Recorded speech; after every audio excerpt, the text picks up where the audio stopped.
நிலையும் மக்களாட்சி முறையும் அமைந்ததொரு குடியரசாக நிறுவவும்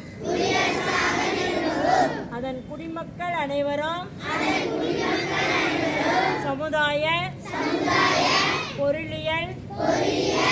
அரசியல் நீதி எண்ணம் அதன் வெளியீடு கோட்பாடு சமய நம்பிக்கை வழிபாடு இவற்றில் தன்னுரிமை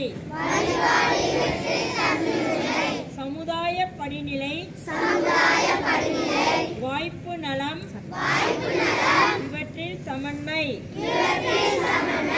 ஆகியவற்றை எய்திடச் செய்யவும் அவர்கள் அனைவரிடையேயும் தனி மனிதன் மாண்பு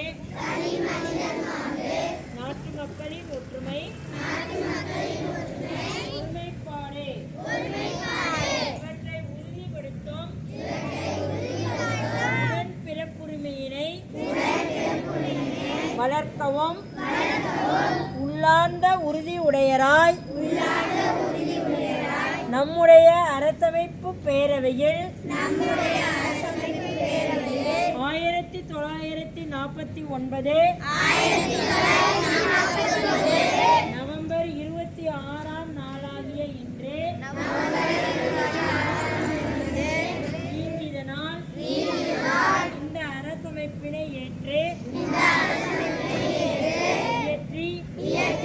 நமக்கு நாமே வழங்கிக் கொள்கிறோம்.